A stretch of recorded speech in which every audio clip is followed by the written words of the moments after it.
Enchanté de vous accueillir pour cette conférence autour d'un projet qu'on mène tous ensemble depuis plusieurs mois maintenant et qui a connu un temps très fort hier et pour lequel on pense qu'il a une valeur d'exemplarité et de reproductibilité importante et également en matière d'éducation aux médias, il représente un certain nombre d'originalités. Donc je me présente, je m'appelle Yves Renard, je suis directeur adjoint de l'ESJ et je vais laisser mes camarades se présenter rapidement. Dites qui vous êtes et puis après on va préciser le propos de cette conférence.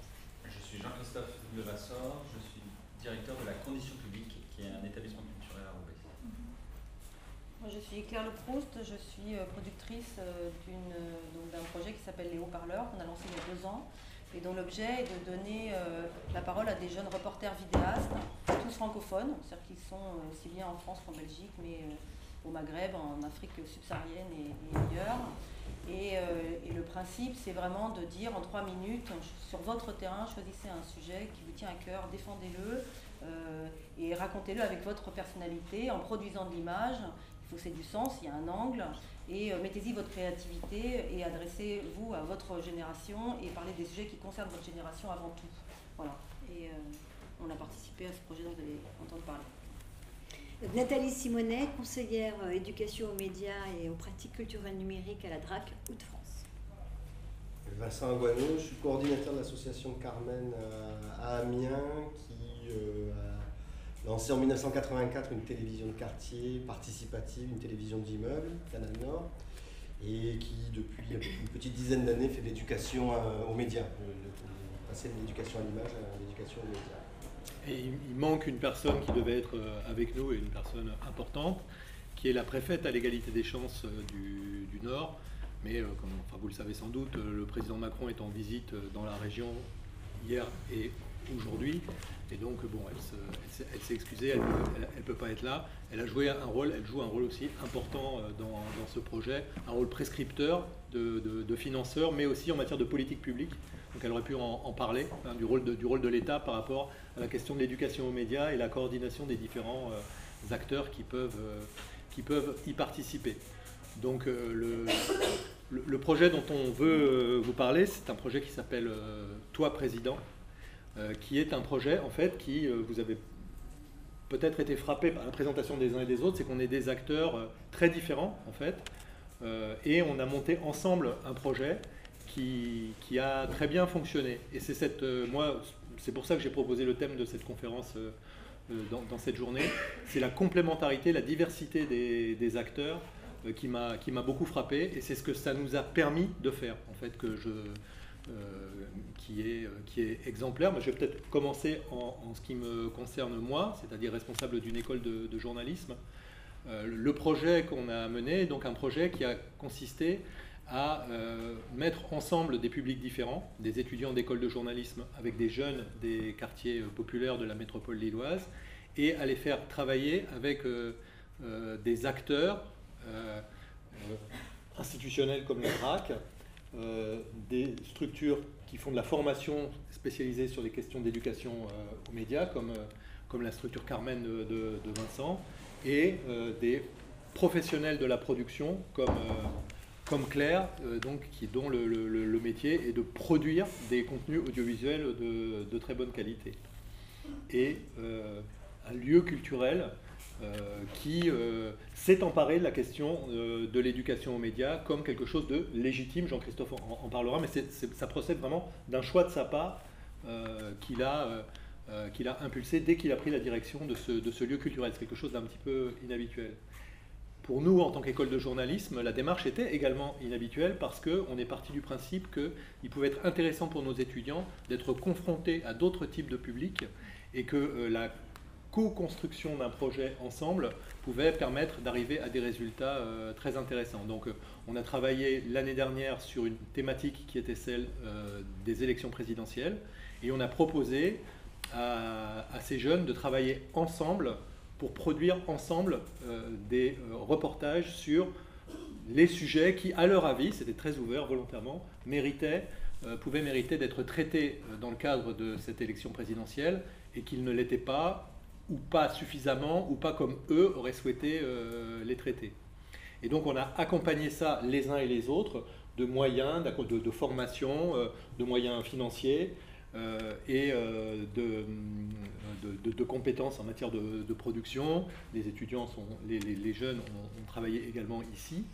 Et il y a eu des périodes de formation et ont beaucoup travaillé à la condition publique qui a été l'acteur principal. Et je sais pas, est-ce qu'on commence par vous montrer les petites vidéos peut-être? Ouais, je pense que c'est pas mal. Hein? Mais oui, on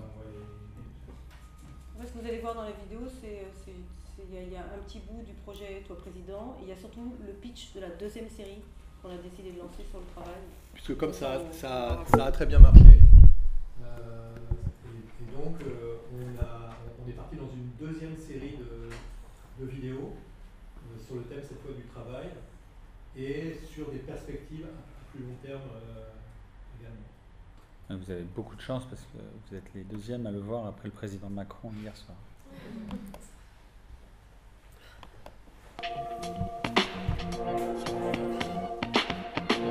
Oui, mais en fait, Donald, c'est pas du tout ça. Il faut agir au plus vite.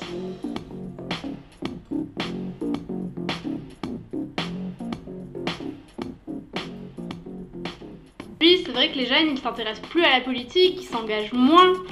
Nous, on a voulu aller au-delà de ce cliché et on a rencontré des jeunes militants qui ne sont pas seulement en colère, mais qui ont des motivations plus nuancées.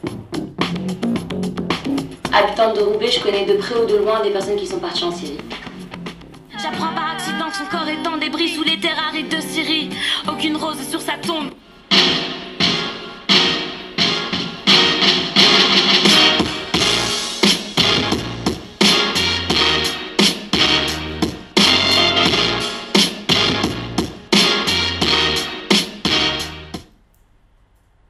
Bonjour, je vous présente Enzo, 17 ans, passionné de journalisme et de vidéo.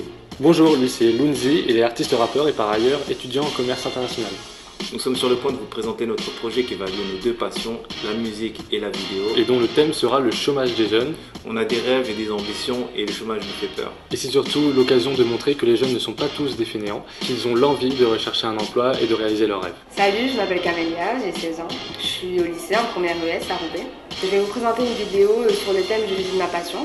On aimerait travailler avec des danseurs qui interpréteraient nos paroles, mais avec leur corps, un peu comme un système de langage des signes. Moi c'est Iman, je suis en binôme avec Nassim. Notre sujet c'est les discriminations au travail. On se prépare à rentrer dans le monde du travail en fait, et on trouve ça révoltant de savoir qu'on peut ne pas être apprécié à notre juste valeur juste parce que on a des attributs qu'on n'a pas choisis. Notre sujet c'est mon travail cédulé. Il a été difficile de trouver une personne qui veut bien en parler en toute simplicité. Nous avons décidé de vous parler du burn-out. On a décidé de mettre en exerce nos talents, à savoir le théâtre et le chant, pour donner une voix aux personnes concernées.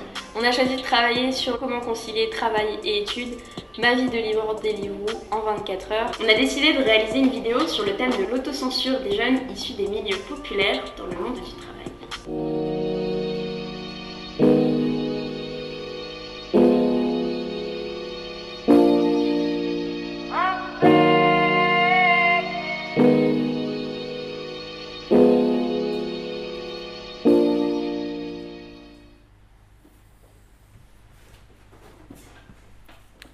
Et du coup, là, je vous montre la vidéo tout de suite. Donc ça, c'était la présentation. Et donc là, c'est une vidéo sur les femmes et le sexisme au travail. Alors, par contre, j'arrive pas à descendre. Au XXIe siècle, il y a encore du machisme dans le monde du travail. Moi, c'est Sonia. Et moi, Lina. Elles travaillent dans différents domaines, mais partagent le même concept. We can do it! J'ai virtuellement rencontré des collègues qui me disaient « Ah, bah t'es développeuse, c'est vrai que vous êtes pas beaucoup. » On m'a pas déroulé un tapis rouge, mais j'ai senti qu'il y avait un certain respect en fait. Le problème avec les discriminations, c'est qu'on a du mal à les prouver. On ne sait pas exactement ce qui va pas chez nous, mais je sais que j'ai passé 1 an à candidater pour un master en alternance et que j'ai jamais eu de réponse et je comptais même plus les candidatures. Et maintenant, nous allons passer à une personne aussi forte mentalement que physiquement. Moi, j'étais la seule fille au club de boxe au début. Et c'est vrai qu'au début, mon entraîneur, il avait reçu des critiques en disant ouais, pourquoi t'acceptes les filles, c'est notre club à nous, quoi, c'est notre club des garçons, quoi. Et aujourd'hui, malheureusement et heureusement, il n'y a que moi qui est sortie championne. Tu connais l'image du Can Do It? Qu'est-ce qu'elle t'inspire? Absolument, I can do it. Entreprendre, on peut le faire. Manager, on peut le faire. Combattre, on peut le faire, car diriger, on sait le faire. Entreprendre, on peut le faire. Manager, on peut le faire. Combattre, on peut le faire, car diriger, on sait le faire. We can do it.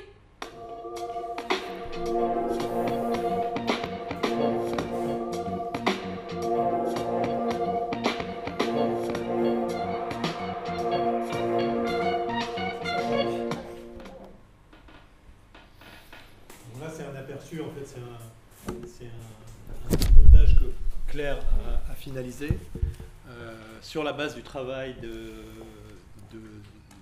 des jeunes constitués par principe en binôme, c'est-à-dire que par principe, on les fait travailler, ils en acceptent le principe, hein, bien sûr, on fait travailler des jeunes étudiants en journalisme avec des jeunes des quartiers, et ils doivent, à deux, définir un projet de reportage, et on les accompagne à la fois par de la formation, par de l'accueil, par de l'équipement, par du montage, par de la production, par de la formation, par des financements. Pas que. Hein, pas que. Vas-y Nathalie. Je ne suis pas Madame Financement. Non, ce que je veux dire, ce qui est important, c'est que la DRAC Hauts-de-France, je rappelle, c'est l'État, déconcentré en région, pour dire. Donc Madame la sous-préfète a délégué au champ, comment c'est, hein, l'égalité des chances, et aussi une personne avec laquelle la DRAC travaille, notamment sur tous nos sujets politique de la vie, culture sociale, etc. Donc ça, c'est important de le dire, et que la DRAC Hauts-de-France accompagne financièrement, mais dans une stratégie régionale, l'éducation aux médias, avec donc des structures culturelles, avec des médias de proximité, et avec les résidences de journalistes. Donc tout de suite, une convergence mutuelle qui fait qu'on accompagne des projets avec Carmen, la condition publique, les haut-parleurs, ça pourrait, etc. Donc dans une vraie stratégie pour aller au plus près des populations, que ce soit en politique de la ville ou dans le monde rural. Et peut-être préciser tout de suite, Nathalie, que vous, la DRAC, vous avez été précurseur, puisque là on parle d'un projet qui a moins d'1 an, hein, et la DRAC accompagne des étudiants de l'ESJ depuis presque 10 ans. Presque 10 ans, ouais. Je connais un petit peu moins, c'est vrai, c'était la DRAC avant Nord-Pas-de-Calais. Peut-être, tu peux nous en parler un petit peu. Pourquoi est-ce qu'il y a 10 ans, comment est-ce qu'il y a 10 ans, un organisme comme la DRAC... Je ne peux pas en parler. Ah, tu peux pas en parler. Bah non, j'étais pas là. D'accord, très bien.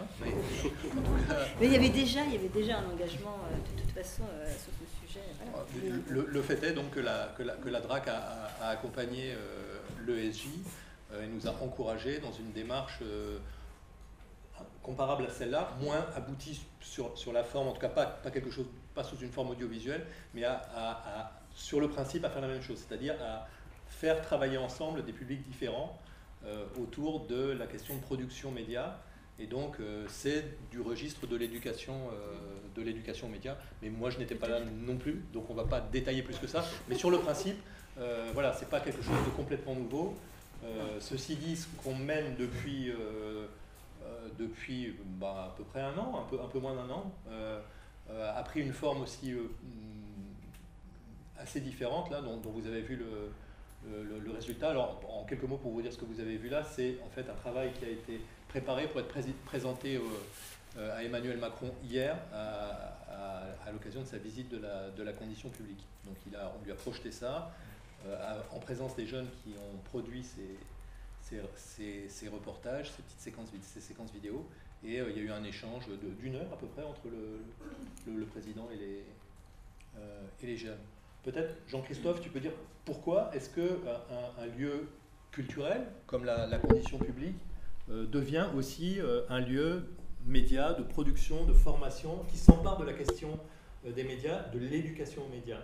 Comment est-ce que tu en es arrivé là et comment tu en es arrivé? Moi je suis directeur de la condition publique depuis janvier 2016 et j'ai défendu l'idée qu'il fallait faire de cette condition publique non pas un lieu culturel avec une programmation au sens classique du terme, qui lui soit propre et qui défende une ligne artistique, etc. Ce que je reconnais totalement comme légitime pour d'autres établissements culturels. Mais j'avais envie de proposer que ce soit un laboratoire créatif, une espèce de plateforme qui permette à des acteurs très différents d'essayer de collaborer ensemble. C'est-à-dire de prendre un peu de recul par rapport à une ligne de programmation qui serait la colonne vertébrale de mon travail à la condition publique, et de miser beaucoup plus sur la pluridisciplinarité, les croisements, ne rien s'interdire. Mais ne rien s'interdire, ça veut dire aussi reconnaître qu'on est spécialiste en rien, et qu'on ne peut travailler qu'avec des gens dont l'exigence et le professionnalisme sont reconnus. C'est pour ça que très tôt, en fait, je me suis tourné vers l'ESJ en disant nous, on est un lieu, on se définit d'abord comme un lieu, on est implanté dans un quartier qui est très particulier, qui concentre en fait de manière extrêmement forte tous les indicateurs socio-économiques au rouge cramoisi. Et en même temps, ce lieu, il a des moyens, il a des espaces, et il est connecté à un tissu associatif qui est particulièrement actif et engagé. Et puis aussi, on peut dire que c'est un des quartiers difficiles, mais c'est aussi des quartiers extrêmement jeunes. La ville de Roubaix, la moitié de la population a moins de 30 ans, ce qui la rend très atypique dans le paysage urbain français. Donc, voilà, je pensais que la question des médias était importante. Après, ça vient aussi d'un parcours personnel où j'ai travaillé sur le ministère de la Culture sur l'audiovisuel public à un moment de ma vie. Donc, je m'étais intéressé à ces questions, et je trouvais qu'il n'était pas absurde de faire le lien entre des acteurs culturels qui revendiquent en fait une indépendance, une éducation à la citoyenneté dans leur démarche artistique, et des acteurs des médias qui sont aussi sur les mêmes types de valeurs. Et j'étais convaincu qu'il y avait des rapprochements possibles. D'autant que la condition publique a développé au fil des années, et ça c'était, une fois quand je suis arrivé, c'était déjà en place, une expertise dans la relation avec le tissu associatif, une capacité à mobiliser, etc. Voilà, donc c'est parce que je voulais toucher à tous les sujets, et je pensais que ce sujet-là était en particulier important, avec aussi l'idée que c'était une clé d'entrée par rapport aux diversités de publics. Je pense qu'un lieu culturel comme la condition publique, il doit multiplier les portes par lesquelles quelqu'un va peut-être rentrer, et à l'intérieur, en fait, ils se retrouvent tous dans le même espace, et ils ne savent pas trop ce qu'ils vont trouver derrière. Donc je me dis, avec un projet média, on peut arriver à mobiliser des jeunes que ça intéresse, parce que je pense que c'est un sujet qui intéresse beaucoup les jeunes. Et c'est le cas, puisqu'aujourd'hui, toutes les semaines, on a entre 30 et 40 jeunes qui viennent régulièrement pour travailler sur les développements, puisque le projet avec l'École supérieure de journalisme et Haut-Parleurs a été le projet structurant en fait, d'une démarche encore plus puissante derrière, où maintenant les jeunes ont envie d'investir le média radio, le média écrit, etc. Donc ces jeunes, ils sont là, et du coup, a fortiori, ils vont aller s'intéresser aux autres choses qu'on fait à la condition publique. Et par ailleurs, et ça se ressent aujourd'hui dans les vidéos, c'est qu'ils ne s'interdisent pas, et c'est aussi ce symbole de la pluridisciplinarité, ils ne s'interdisent pas de convoquer dans leurs vidéos du chant, du rap, de la danse. Ils veulent utiliser leurs compétences, comme ils le disent, en théâtre et en chant, pour documenter. Et c'est ça qui m'a tout de suite fait connecter quand, en discutant avec Yves, il m'a parlé des haut-parleurs que je ne connaissais pas. On a été voir les productions qui étaient faites avec les jeunes reporters francophones, et c'est exactement ça qu'on retrouve aussi, une singularité. Chaque reporter s'autorise à slammer ses infos, à le faire en dessin, etc. Et donc voilà, j'ai tout de suite dit à Yves qu'effectivement il avait eu bien raison de soulever ce projet, parce qu'on voyait qu'il y avait des constructions possibles. Voilà, je suis désolé, je parle un peu longuement. Alors moi je peux peut-être ajouter, bon, vous avez compris qu'il y a une espèce de complémentarité de fait, mais aussi d'envie commune, et puis surtout la décision de lancer Toi Président, elle s'est faite une fois qu'on a eu discuté au téléphone. Je suis venue un jour, on a déjeuné vite fait dans une espèce de crêperie. Une heure plus tard, on voyait la sous-préfète Elgué Deschamps, et une heure encore après, on disait ok, ben on y va, même si on n'a pas encore l'argent, ou même peut-être si on l'a pas, mais on y va. Donc on a décidé ça finalement très vite. ce qui est plutôt sympa par rapport à l'histoire qui nous arrive là maintenant. Moi, ce que je peux peut-être de mots, moi j'ai eu envie, moi j'ai passé 5 années dans une société de production de journalisme et j'ai beaucoup aussi travaillé sur Internet parce que je suis dans le numérique depuis pas mal de temps aussi et en fait l'idée des haut-parleurs, elle est venue de tous ces jeunes qui finalement prenaient spontanément la parole et renouvelaient une façon de parler de leur génération, notamment sur YouTube. On les appelle les youtubeurs au sens large, mais beaucoup s'exprimaient dans l'humour, dans des films, dans de la fiction ou dans du stand-up humoristique, beaucoup dans le jeu vidéo, beaucoup de jeunes filles dans le make-up, etc. Et finalement, dans le monde de l'information, au sens pas information de news, mais au sens de raconter la société, il y a 3 ans de ça, encore très très peu de choses. Et non seulement il y avait très peu de choses, mais même les médias traditionnels ne s'y intéressaient pas particulièrement parce que ni la PQR ni France 3, comme vous avez pu remarquer, ne donnent une parole aux jeunes de façon un peu structurée dans des sujets de société qui puissent être racontés. Là, je parle de la vidéo, c'est un peu vrai aussi dans le monde de la photo, de la radio et de l'écrit, mais c'est encore plus vrai dans le monde de la vidéo. Et donc le déclic, il a été de se dire, mais si on proposait à des jeunes qui soient plutôt déjà dans une dynamique journalistique, hein, voilà, dans un métier ou dans une dynamique, parce que parfois blogueurs et journalistes se confondent, parfois vidéastes, documentaristes et journalistes se confondent, enfin voilà, on n'est pas juge de ça totalement. Enfin voilà, si on s'adressait à ces jeunes-là et on disait, mais voilà, plutôt que de faire des sujets, non pas, ou en complément de ce que vous pouvez faire avec des médias plus traditionnels, qui en général vous demandent un ton, une forme, parfois des sujets, en tout cas vous interdisent de parler de certains sujets, interdisent pas au sens de la censure, mais parce que ça n'intéresse pas forcément certains médias de vous laisser parler de ces sujets-là.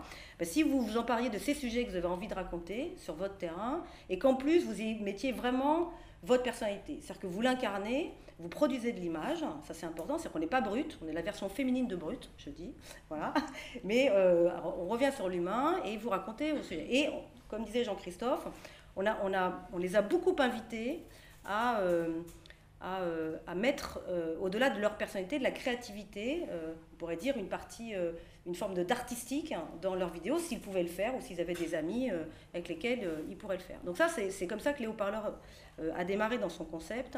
Moi, j'aime bien dire que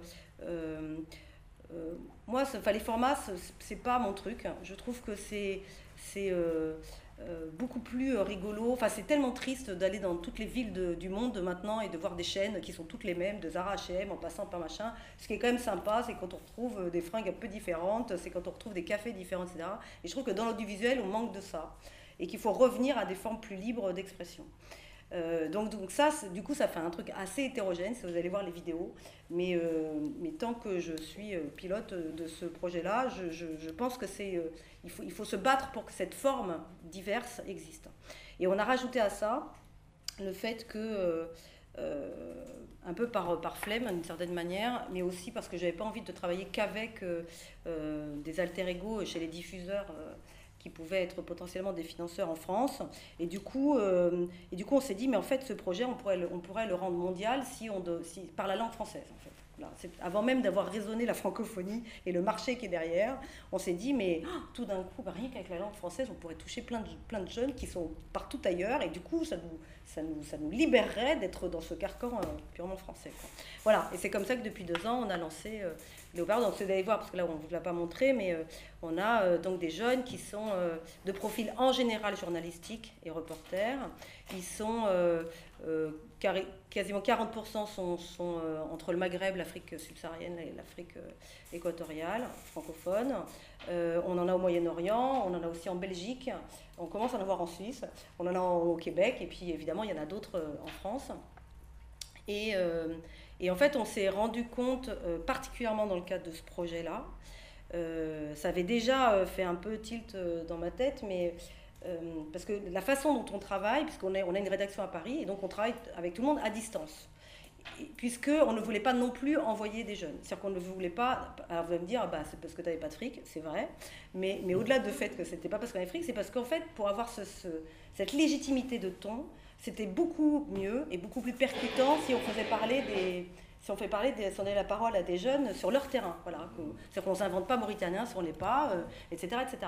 Ça n'enlève rien à la qualité du correspondant, c'est pas du tout ça que je veux dire, mais en tout cas pour nous, cette sincérité-là, elle venait aussi du fait qu'on était sur son terrain. Et à partir de là, on s'est dit, et ça a vraiment été corroboré dans ce projet-là, finalement les haut-parleurs c'est comme un concept qu'on pourrait un peu libérer, qu'on on pourrait décentraliser, puisque par décision il est local, puisque tous ces jeunes sont sur leur terrain. Et donc il faut pour faire ça, il faut qu'on ait des partenaires.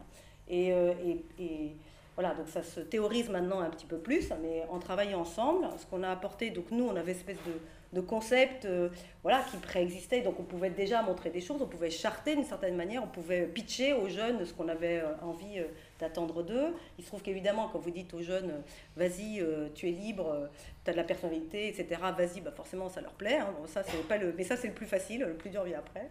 Et puis surtout on s'est dit mais qui on va recruter, et c'est là qu'il y a cette conjonction de l'Académie de Lille, qui a permis d'aller chercher des jeunes apprentis journalistes. L'Académie de l'ESJ de Lille, qui permettait de recruter des jeunes volontaires qui étaient déjà enclenchés dans une démarche. J'ai envie d'être journaliste. En tout cas, je suis intéressée par ça. Je ne sais pas encore totalement comment faire, parce que je n'ai pas encore pris totalement le métier. Mais en tout cas, je suis dans cette propension-là. Et puis les deuxièmes engagés, parce que quand on a lancé un appel comme ça, finalement, peu sont venus. C'est grâce à vous, par les associations, parce que les jeunes qui en général sont dans les associations sont déjà dans une démarche proactive, soit parce qu'elle est artistique, soit parce qu'elle est sportive, soit parce qu'elle est autre, mais en tout cas elle est déjà engagée à sa façon dans la société. Et en faisant travailler, donc en recrutant ces binômes-là, on a fait exprès de les faire travailler ensemble. Tous les sujets ont été travaillés, etc. Et donc dans la formation, il y a eu 3 étapes. Vraiment une formation qui a été conduite par des formateurs de l'ESJ de Lille, qui a démarré par c'est quoi, donc vous gambergez sur des sujets, etc. Bon, et tout le monde se met un peu d'accord, etc. Une fois que les sujets sont à peu près établis, ok, c'est quoi ton angle? Là, on a repris des trucs que vous connaissez par cœur. Hein, c'est quoi ton angle? Ok, comment tu pourrais aller faire ça? Qui tu pourrais aller voir? Comment tu le réaliserais? Ce serait quoi ton sens? Ils ont appris à cadrer, ils ont appris à monter. Et puis à partir de là, ils sont allés tourner. Ils sont tous allés tourner sur leur terrain. Ils ont tous monté eux-mêmes leur premier sujet. Et puis là, arrive une étape qui nous prend plus ou moins de temps, mais qui est importante, c'est qu'on visionne, et là on leur fait des remarques pour améliorer leur vidéo. Voilà, comment tu vas, là c'est mal organisé, là c'est machin, là est-ce que tu dis ça, mais c'est vrai ça, exact, t'as pas une autre interview pour, etc. Donc ça il faut couper, ça c'est trop long, etc. Et donc après ce travail-là, ils ont fait un petit retravail de remontage, parfois de retourner, parfois il y a... Je pense que sur 15, il doit y avoir 2-3 vidéos qu'on n'a pas vraiment pu récupérer totalement, voilà, mais les autres oui. Et puis ensuite, pardon. Et puis merci. Et puis voilà, et puis à partir de là, elles ont pu être diffusées. Et donc le deuxième étage à la fusée, sur lequel je pense que c'est vraiment important d'insister, c'est que nous, on a voulu, quand on est sur le numérique, on voit bien qu'on n'est pas loin d'une relation avec l'audience.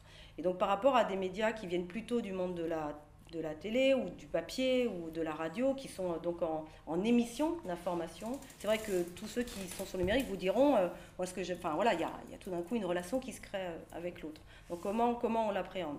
Et nous, du point de vue de la production, on s'est dit, si on n'est que producteur, on perd un peu ce lien avec l'audience. C'est-à-dire qu'on le confie à d'autres, à ceux qui vont nous financer, certes, mais on va un peu le perdre.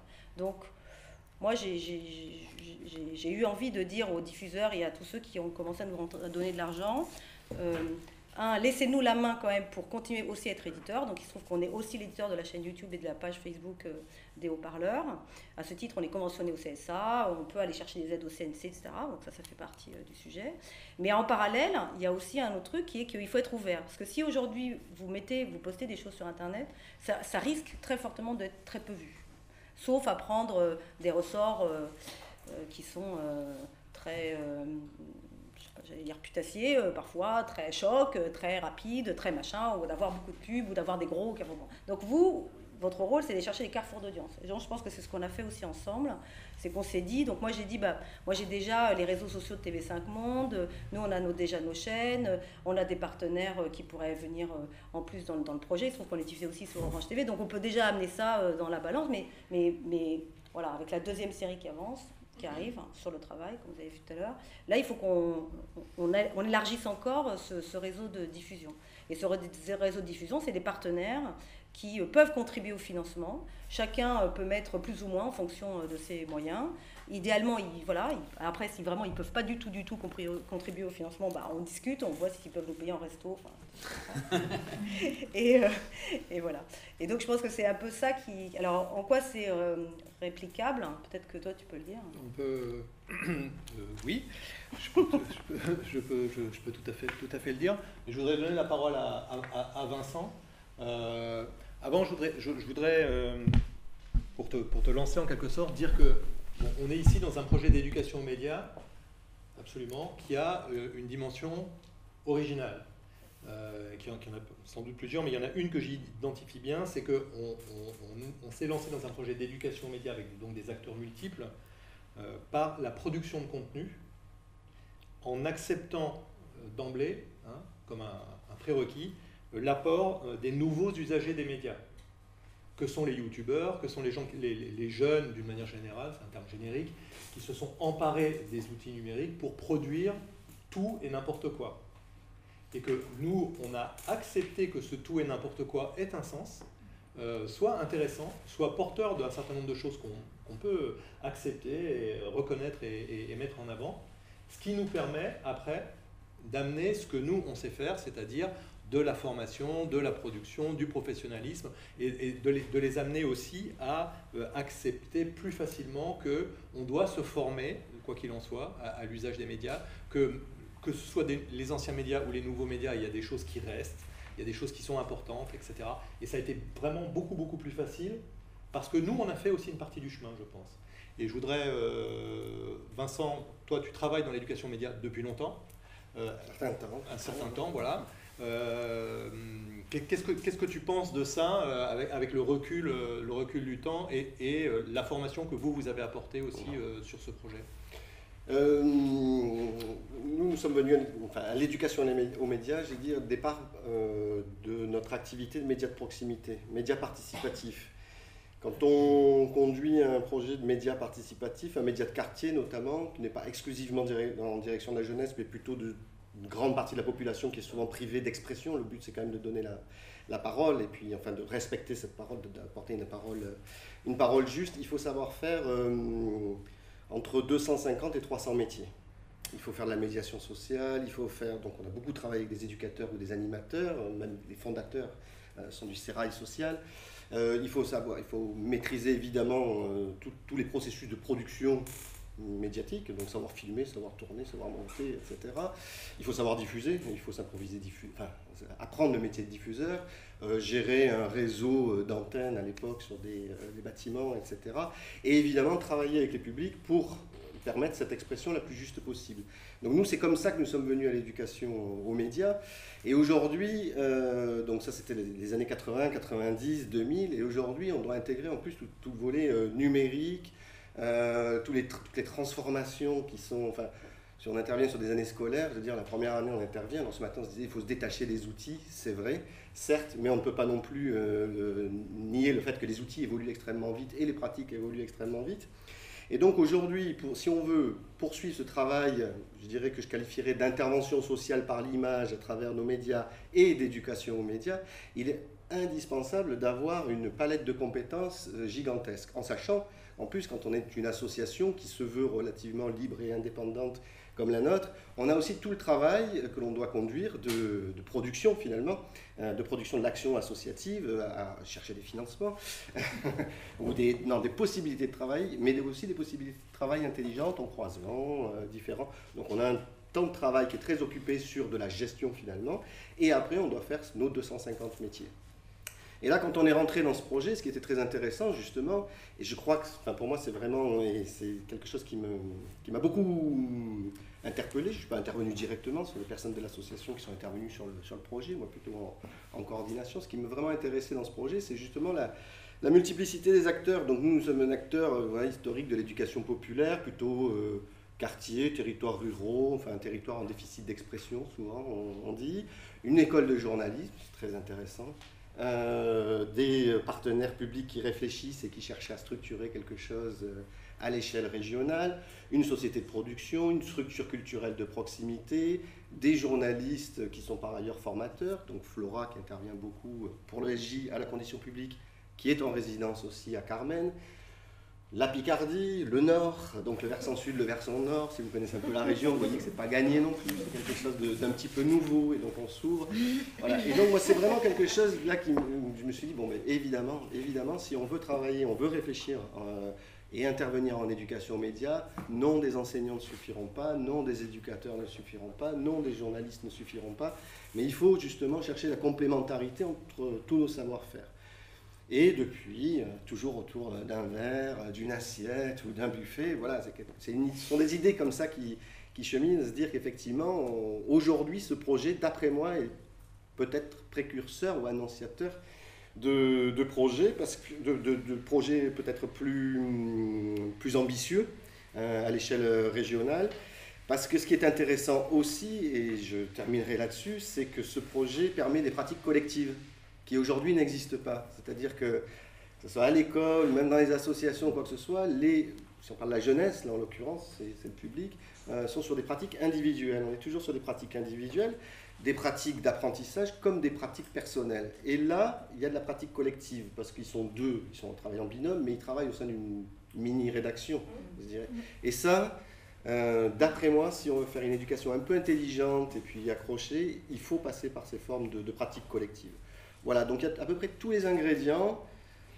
On a à peu près tous les ingrédients, c'est à peu près où on veut aller. Maintenant, il faut réfléchir à la recette, au temps de cuisson. Et voilà, je pense qu'il y aura un temps de levée assez important quand même, mais il y a quelque chose de très encourageant dans ce projet. Voilà, là, on vous a présenté un peu les différents acteurs et les différents ingrédients, pour reprendre la métaphore culinaire de ce projet, qui est donc une expérimentation. Puis chacun s'est un petit peu parlé. Vous voyez qu'on est tous très différents. Vous avez vu un petit peu ce qu'on a produit. Moi, j'aimerais, je ne suis pas du tout partisan du monologue ou du multilogue. Donc, j'aimerais que vous interveniez aussi, que vous nous posiez des questions, que vous nous donniez, je ne sais pas, des impressions. Il n'y a rien de très structuré là-dedans, mais comme Vincent l'a dit, on est en train de construire quelque chose. Et donc, vous êtes aussi un acteur de cette construction pour moi. Allez-y, posez-nous des questions. Oui. Moi, je voulais savoir comment les binômes élèves de l'ESJ et jeunes de Roubaix, c'est ça, voilà, jeunes des quartiers ont été constitués. Est-ce qu'ils ont d'abord choisi leur thème et ils se sont formés en fonction du thème, ou est-ce que le binôme a été constitué et ensuite le thème a été choisi? Alors, il faut raconter, il y a une chose qu'on n'a pas racontée, c'est l'histoire de l'échec d'abord sur ce projet.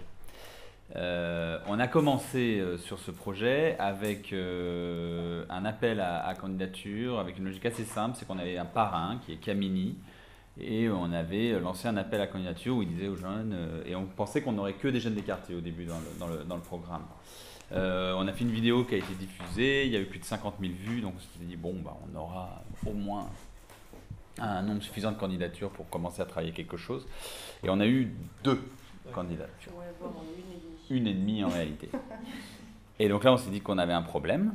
On s'est revus et en fait, ce qui s'est passé du coup, et comment ça va répondre à votre question, c'est qu'en fait, du coup, on a dit, mais en fait, il faut aller chercher les associations avec qui on travaille déjà, proposer aux jeunes de venir découvrir ce que ça pourrait être qu'une pratique média. Donc, on n'est pas allé chercher ceux qui auraient eu une envie, parce qu'en fait, clairement, on n'avait pas.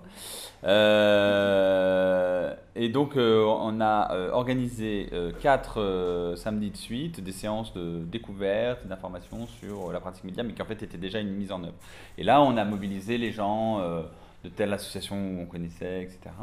Il y a eu 20 jeunes la première fois, puis c'est tombé à 5, puis c'est remonté à 10, puis ça changeait, etc. Et au final, au bout des 4 séquences, ça s'était stabilisé sur le nombre de jeunes issus des quartiers. Et ils ont travaillé tout le long avec les 10 jeunes en fait, de l'Académie ESJ, puisque c'était quand même beaucoup plus facile de compter sur leur engagement sur le projet. Mais ces 4 séquences qui ont permis de découvrir comment ils pouvaient travailler ensemble a fait que se sont affermis des sujets. Certains ils étaient en binôme, d'autres en trinôme, etc. Et du coup en fait, le processus de construction des sujets était déjà lancé, et c'est parce qu'ils se sont retrouvés par affinité, etc. On a simplement veillé à ce qu'il y ait de la mixité dans les groupes de jeunes. jeunes. À un moment, il y a eu des groupes de 4 ou 5 où on a considéré qu'un même sujet d'ailleurs pouvait être éclaté en 2, ce qui rendait les choses plus intéressantes, etc. Oui, Jean-Christophe a prononcé un mot extrêmement important pour moi, c'est échec. C'est-à-dire que on est parti sur quelque chose d'assez classique pour des producteurs de médias, des journalistes, etc. C'est qu'on a lancé un appel et en fait, les gens à qui on destinait cet appel, par le procédé même qu'on a utilisé, qui est le nôtre, ont senti qu'ils n'avaient pas de légitimité pour faire ça. Et ils n'ont pas répondu. Parce qu'ils sentaient que ce n'était pas leur place, que ce n'était pas leur code, leur mode de fonctionnement. Et donc, ils n'ont pas répondu. Et ça, c'est quelque chose d'assez classique, finalement, dans la non-rencontre qui se fait, je pense, entre la population et les médias en général.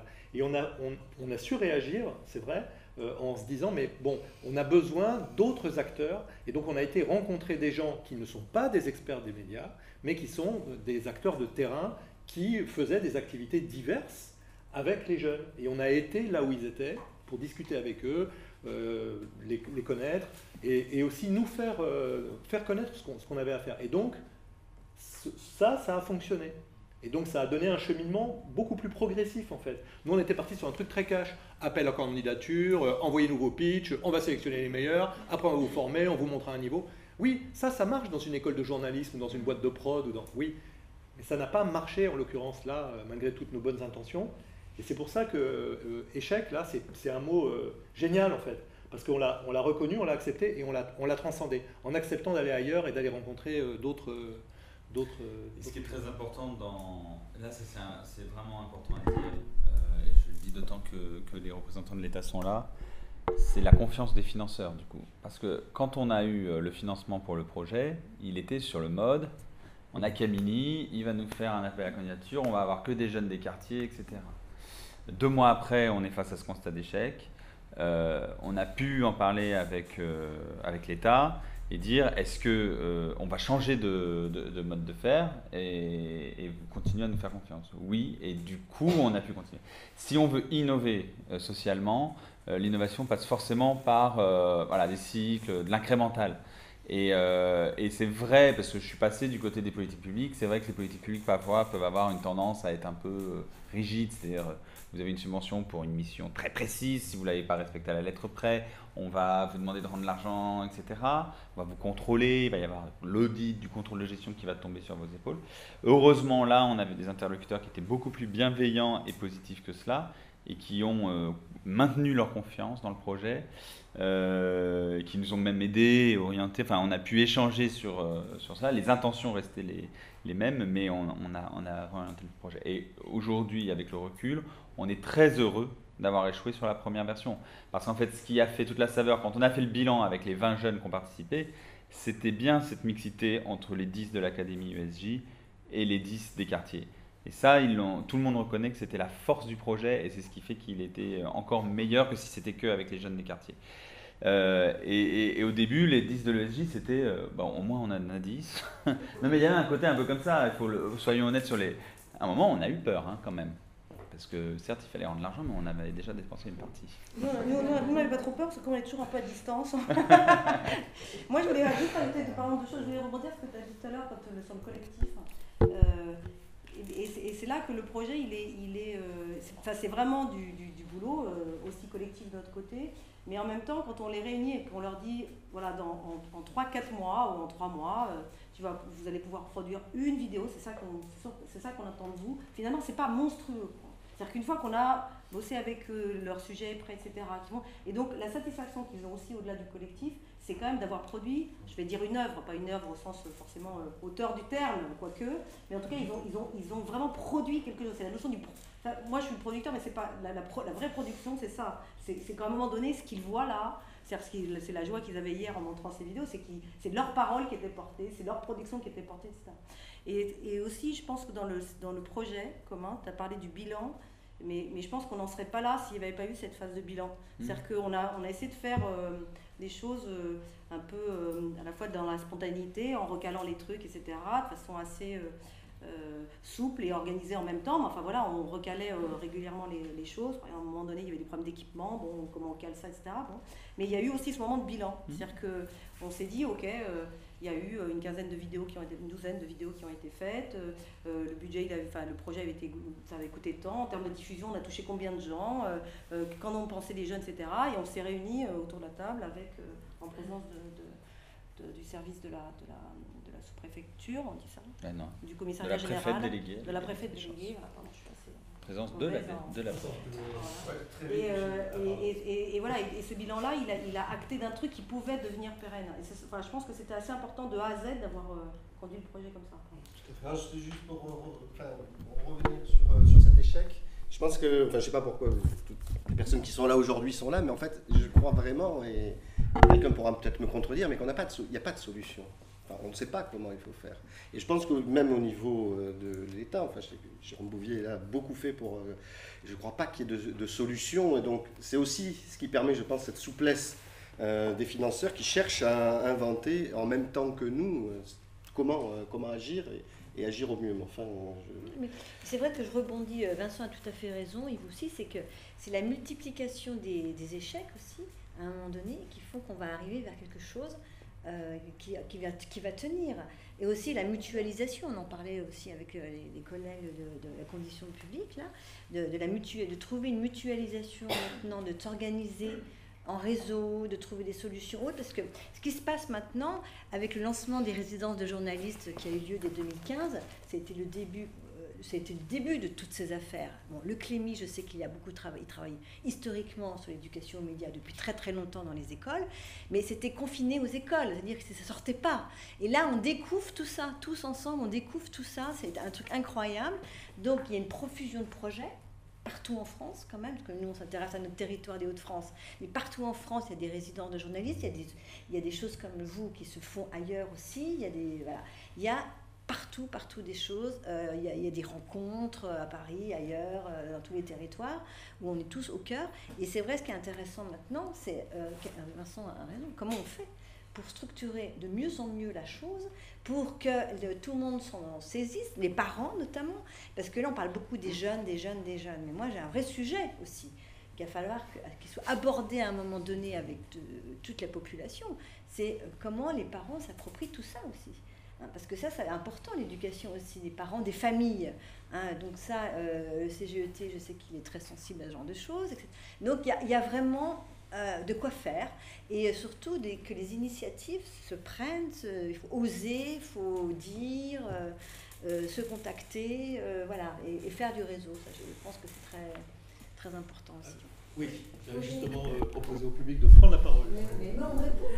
Mais c'est une question par rapport à ça, c'est quel est le moteur pour vous des jeunes en fait? Qu'est-ce qui fait que ces jeunes ont envie d'aller jusqu'au bout du projet? Parce que vous en aviez trouvé 10, mais peut-être qu'ils auraient pu se lasser ou ne pas trouver leur compte. Qu'est-ce qui fait qu'ils sont allés jusqu'au bout? Est-ce que c'est pouvoir parler? Est-ce que c'est produire quelque chose? Est-ce que c'est l'idée d'être diffusé?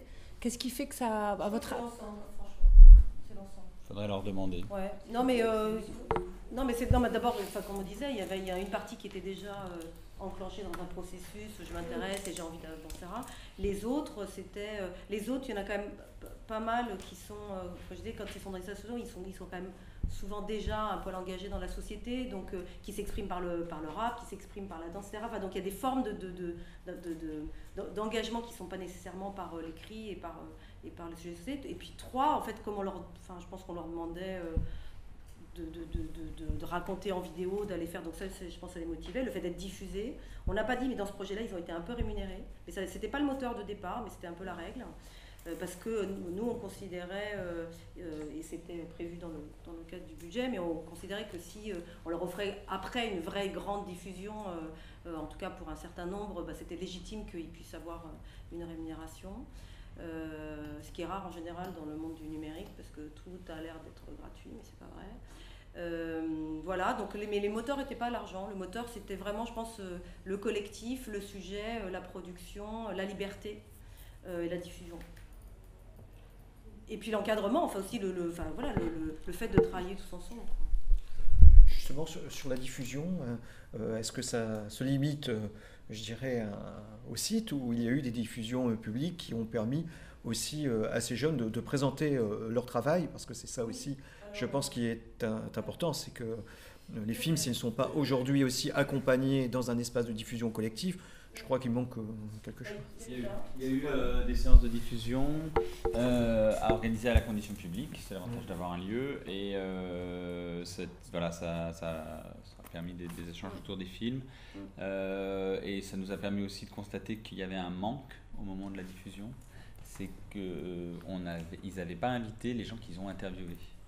Les protagonistes. Et du coup, mais on apprend de nos échecs. Voilà. Et moi, faudrait peut-être qu'on vous remonte une vidéo qu'ils ont faite à ce moment-là. Ça rythme en plus la table ronde, mais voilà. Donc la prochaine fois, on sait qu'il faut inviter les gens qui ont été interviewés, etc.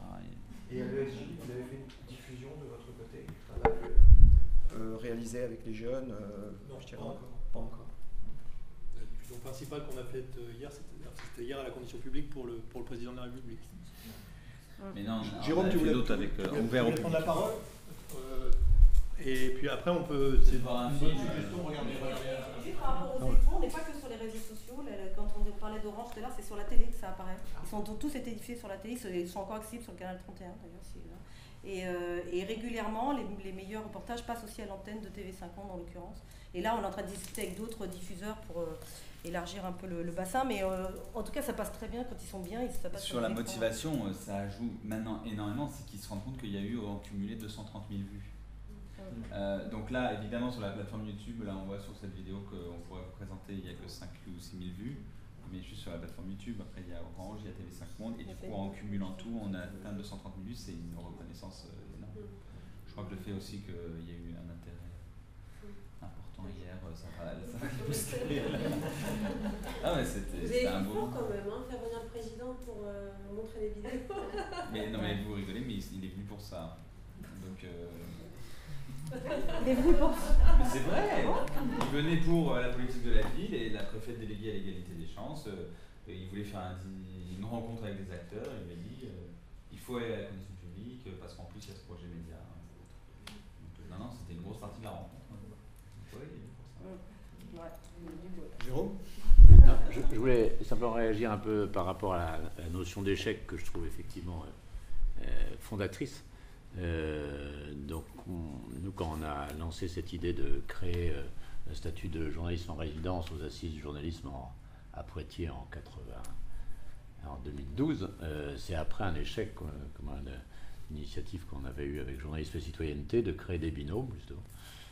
Pour dire on avait beaucoup travaillé sur Clichy-sous-Bois et tous ces jeunes qui nous disaient vous les médias vous parlez jamais de ce qui est notre vie réelle. On disait ok, c'est vous qui choisissez les sujets et on crée un binôme avec des journalistes qui viennent vous aider à faire ces sujets.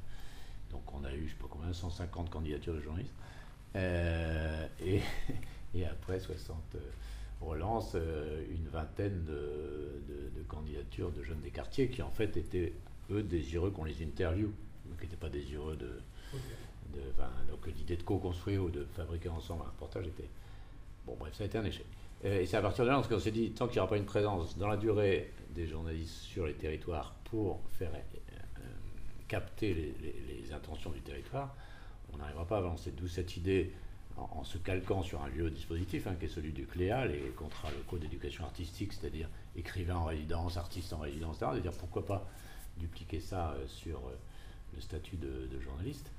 Et si je voulais, c'est par rapport à votre intervention, si je voulais y revenir, c'est que, donc, hasard et destinée, il a été possible après de faire passer ça au niveau du ministère, et donc que ce statut existe, que ces initiatives existent, comme l'aide aux médias de proximité, mais au début, quand on l'a imaginé, c'était vraiment l'idée d'un échange gagnant-gagnant, je voudrais vous faire du mauvais Ségolène, mais entre médias de quartier et médias nationaux. Pour dire, voilà, plutôt que d'arriver dans les territoires de cette nature avec des fixeurs, avec tous les clichés, que des journalistes des rédactions nationales puissent passer du temps, faire connaissance avec ces territoires et apporter un savoir-faire et bâtir ensemble, apporter une professionnalisation sur des projets de wiki radio, de création de médias. Donc c'est ça le projet initial des journalistes en résidence.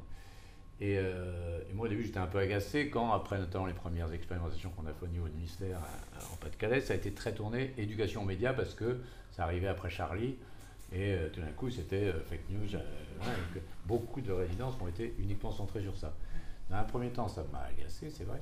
En me disant, merde, on loupe un peu l'objectif. Mais finalement, en regardant la diversité de ce qui se fait sur les territoires, et c'est pour ça que la deuxième erreur à ne pas faire, ce serait de normaliser, je pense, ce modèle-là, comme on voulait le faire au départ, et de laisser remonter le territoire. C'est-à-dire que c'est intéressant, c'est journalisme en résidence, si on va capter ce qui se fait sur le territoire et qu'on n'arrive pas avec un modèle préconçu pour dire, voilà, on va faire ça.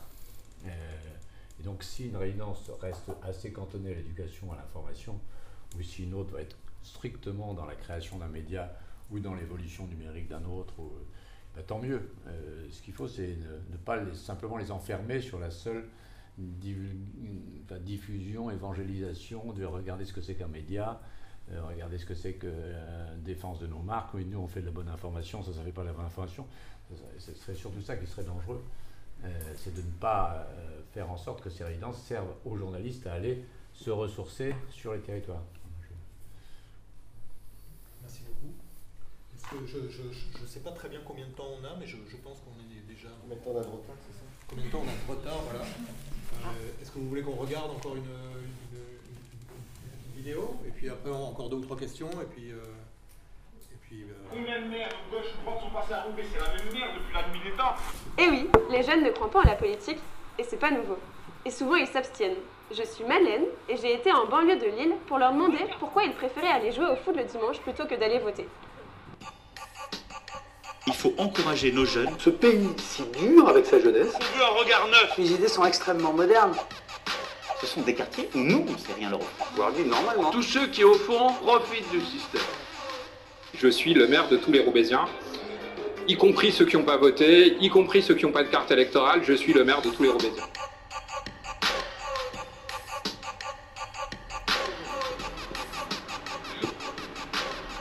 Vous avez voté en 2014 à Roubaix? J'ai l'impression d'avoir fait plus pour le maire de Roubaix qu'il a fait pour moi. Ça fait 25 ans que je suis né, ça fait 25 ans que j'ai rien vu changer. J'ai voté par défaut. Dans les configurations Le Pen machin, Le Pen truc. Si chacun faisait l'effort de comprendre comment fonctionne la société, peut-être qu'il arrivera à trouver le candidat de son choix. Il y a plus d'électeurs que d'hommes politiques. Comment ça, nous, on va changer? C'est à eux de changer, ils sont pas beaucoup.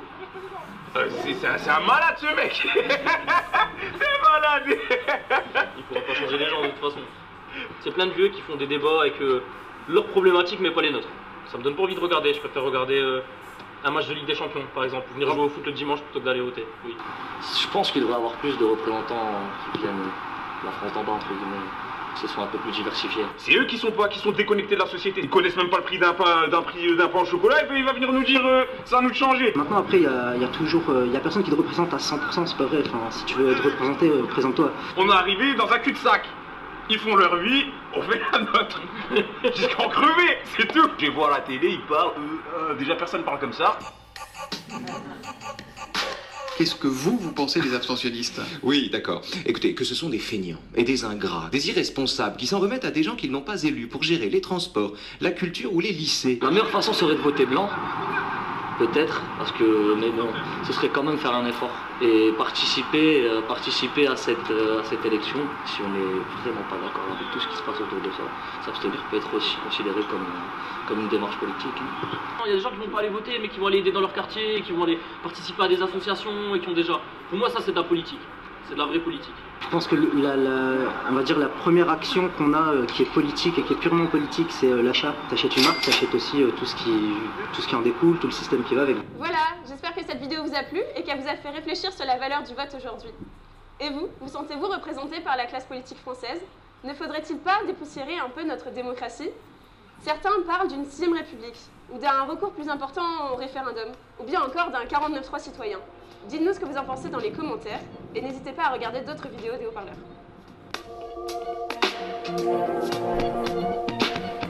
J'apprends par accident que son corps est en débris sous les terres arides de Syrie. Aucune rose sur sa tombe. Salut. Salut. Moi c'est Alix. Et moi Lina. Je suis étudiante en journalisme. Combien de maires gauche? Bien, j'ai peur qu'on soit affreusement en retard. C'est combien la question? Si on en parle, c'est combien? C'était à 15 heures. L'État a parlé. Enfin, on est à votre disposition. On est à votre Merci à tous. Merci à tous. Merci à tous.